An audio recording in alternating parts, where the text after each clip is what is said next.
What's up, guys? Welcome to Daily Dose of Reddit. This is your host, Zach, and today's subreddit is r/EntitledParents. Alright, this story's called Idiot Roommate Doesn't Respect My Religion and Trashes My Things. Hello, Reddit. It's been a while since I posted, but I am back with something juicier than ever. This story is from when I had gone to university, and it makes me puff smoke out of my ears and nose. Anyway, hope you enjoy. Background. The other day I had gone shopping for shoes. I heard about a new drop at Foot Locker, so being the sneakerhead I am, I went. Instead of buying the pair of shoes I had originally wanted, I found a pair of shoes that I had when I had gone to university. A pair of Jordan 11s. This reminded me of the horrible roommate that I had to live with. When I had finished high school, I had a huge knack for drawing and math. I'm not gonna say maths, you freaking weirdo. The best profession, which included these things, was of course architecture. I talked to my parents about it, and they were ecstatic, I'm assuming.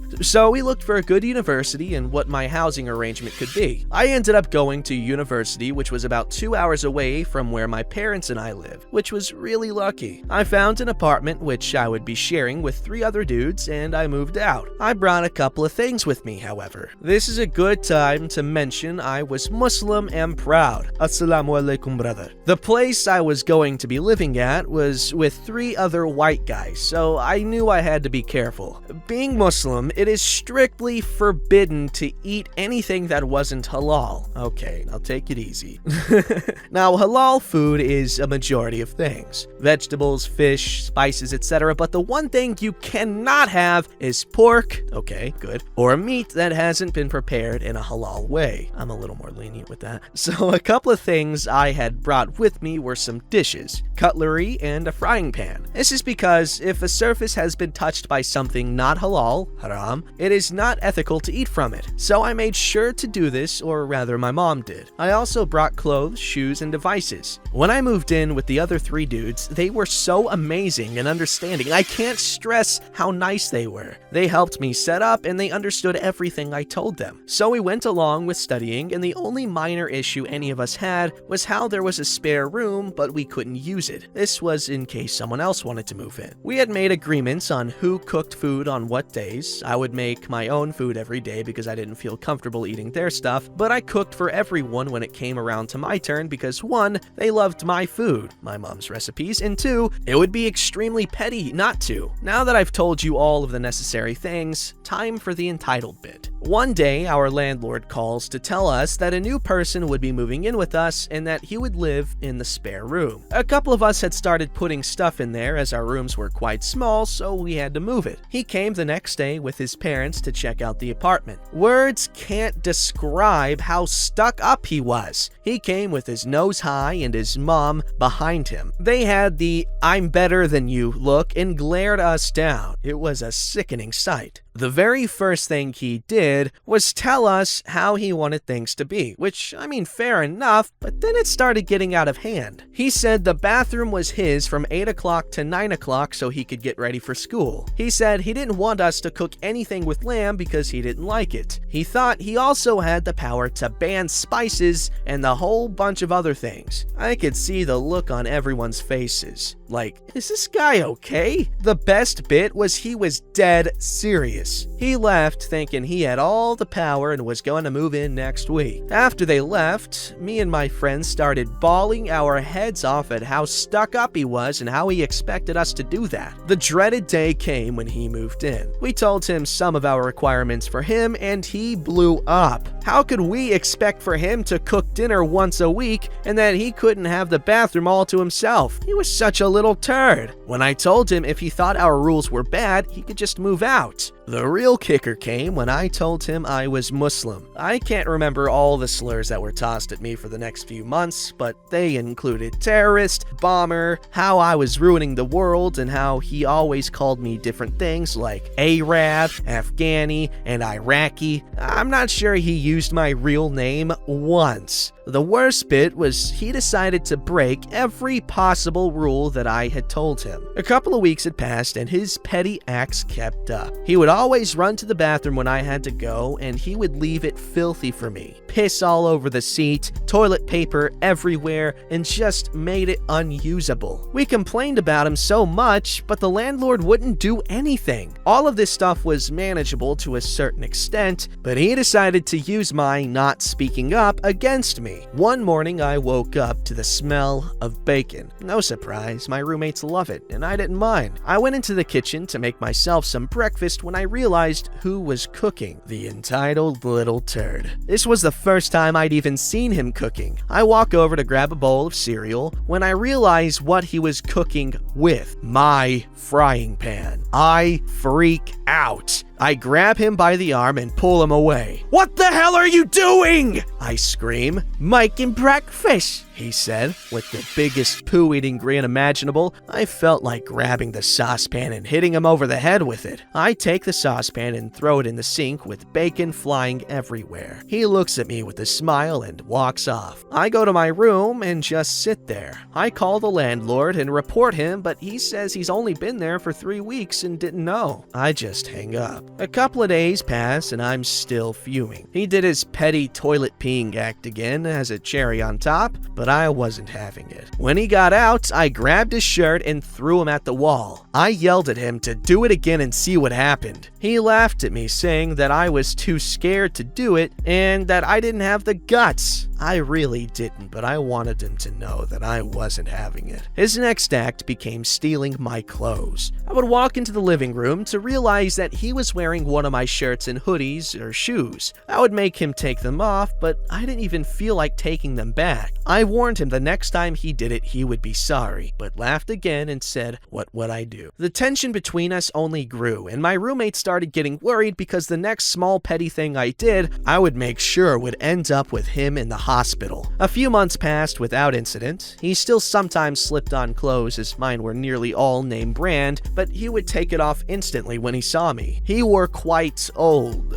what you would call cheap clothes. There was nothing wrong with him wanting to wear something expensive, and I let my other roommate do it all the time, but I had zero tolerance for this butthole at this point, and he knew it. The final straw happened when he had a date with this girl. She was quite pretty, and it was so obvious he had zero chances with her. He left at around 3 that day, but I still had some classes, so I wasn't there when he left. He came back at 7 pretty happy, and I really couldn't care. He walked in and took off his clothes and tried to go into my room. I instantly saw this, and I walked in behind him. He was trying to put my shoes back. He had scratched up my Jordan 11s. I absolutely freaked out. He had creased them beyond repair. There were scratches and they were muddy. "What the hell have you done?" I screamed. "They're only a pair of shoes." He laughed at me and threw them at my feet. I swung. I knew I shouldn't have hit him. It was only a pair of shoes, but what he had done to me for the past year was too much. I hit him square in the face, knocking him to the floor. We had walked into the living room arguing and everyone saw. He dropped to the floor bleeding from his mouth. My roommates were in shock and my knuckles were hurt from how hard I hit him. I called the police myself, explaining what happened. A lot of stuff went down and I got a fine and 100 hours of community service. I ended up knocking 2 of his teeth out and fracturing his jaw. I didn't receive any harsh sentence, and because it was aggravated. He was charged with destruction of property for my $170 shoes and the tens of shirts he spilled stuff on, which were anywhere from $30 to $50. But it doesn't end there. The girl he had the date with came out and said he had forcefully kissed her, and he got charged with that as well. His mother said a bunch of straight messed up things about her, and how she was lying and how her son would never do that. He got 2 years in jail as well as a couple of hours of community service. This was a long one, and I hope you enjoyed it. Moral of the story, never crease another man's J's. That guy got his comeuppance, that's for sure. It sucks that this is still a problem for a lot of people. Alright, this story is called Entitled Dad Follows, Threatens, and Harasses Employee Who is on Break When Underage Entitled Kid is Not Allowed into a 17+ movie by himself. Warning, to maintain as much authenticity as possible, I will be quoting what the entitled dad said. There is language that is offensive, including homophobic slurs. Context. For those unaware, in the US, we do not allow unaccompanied children, 16 and under, into a rated R movie. They must be with with a parent or guardian, basically someone 21 plus. Thus, whenever a high-profile rated R movie is released, we station an usher at the door of the auditorium who checks tickets and IDs to ensure everyone is allowed in. Some kids buy tickets for another movie and try to sneak in. Other times, parents buy the tickets and then give them to their kid. FYI, even if the parent says that it's okay for the kid to go in alone, it is still not allowed. Story: my coworker, Bill, was stationed at the auditorium door, and I was hanging out nearby just chatting with Bill and a couple of other ushers while waiting for another movie to end so that we could clean up. Two kids, 8 or 9, come up to Bill with their tickets. Bill told them they couldn't enter without a parent. One of the kids, entitled kid, began to throw a mini tantrum. My dad bought us these tickets. He said we could come see it. We really want to see this movie. Sorry, but you're not allowed in without an adult. But he said we could come. We're allowed to see it. He said so. Bill, as he was required to do, stood his ground and didn't let the kids in, telling them they could either get a refund or have the dad come in with them. The kids left, out of sight, out of mind, as we went about our business. About 30 minutes later, Bill and I ended up on break at the same time and decided to walk down to the bookstore. The theater was in a large strip center. A couple of stores away was a large bookstore chain. As we walk through the lobby, Entitled Kid and his friend are talking to the Entitled Dad, and they spot Bill. That's him! Entitled Dad stomps over to Bill, completely ignoring me, and begins to lay into him. Keep in mind, we were on break and had jackets on over our work shirts, clearly not on the clock. What's the matter with you? Not letting my kid into the movie? You got a problem with my boy? Sorry, no one under 17 is allowed into a rated R movie without an adult. Bill and I turned and kept walking, being on break and all, while the guy stood there steaming. Once we get outside and start down the sidewalk, we hear shouting from behind us. Entitled Dad, kids in tow, had followed us outside. Don't you freaking walk away from me! You're gonna let my kid in there. I said it's okay so he can go in without me. Go let him in right now! Bill, while still walking, You can speak to a manager if you want. Nothing I can do. Screw you and your manager. You're the butthole who stopped him, so you're gonna fix it. Sorry, but we're not on the clock. You can go back and speak to a manager if you want, but there's nothing we can do. Are you his boyfriend? Frickin' bundle of sticks used for fuel, not letting my kid in. You're just a bunch of stupid frickin' bundle of sticks used for fuel. Whatever. So we kept on walking, and he kept on following, shouting obscenities, so we start laughing at how ridiculous it was getting, which made him even more angry. We make it to the bookstore and go in, walking over to the big display window that faces the sidewalk, and there is Entitled Dad, pacing back and forth as he glares at us, still shouting. He was loud enough we could still hear most of what he was saying. Get the hell out of here, you frickin' bundle of sticks used for fuel. I'm not done with you. Someone ought to kick your frickin' asses to teach you some frickin' respect. On and on he went with that, but we just stood there laughing and ultimately mocking him. Not the wisest or most mature of choices, but I was 18 and dumb. After a couple of minutes of that, we went and browsed some books until it was time to leave. There was Entitled Dad with the kids just waiting for us. He spots us and begins shouting again, but we just keep on walking. He follows us all the way back to the theater, shouting the same types of things all the way back. When we get back to the theater, the guy shouts one final thing. I'll be waiting for you when you leave. Won't be so funny when I put your bundle of stick used for fuely ass in the hospital. When we get inside, Bill tells one of the police officers on duty about the guy, and the officer takes care of it. Never saw or heard from or about the guy again. Pretty sure he got banned from the theater though. I like how y'all handled that.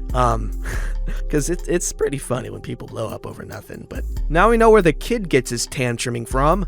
Alright, this story is called My Mother is Entitled. 4 months ago, I went to my drug-addicted sister's wedding, and my wife revealed that I was married. I didn't tell my family I was married to avoid drama. What? Today I got an odd call that went like this. Hello? Wolf, can I talk to your wife, Anne? Why do you want to talk to my wife? Well, your youngest sister, Abby, wants Anne to do her taxes. Why would Anne agree to do your taxes? Anne is Asian and great at math, correct? Anne is great at math, but it's not because she's Asian. So will she do it? Not for free. Since I am the mother of her husband, she needs to comply with my wishes. I will ask her about it.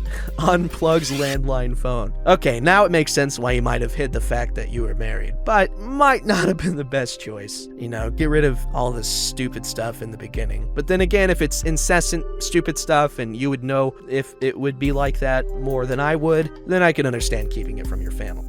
Don't forget to like, subscribe, and hit that bell to never miss an episode.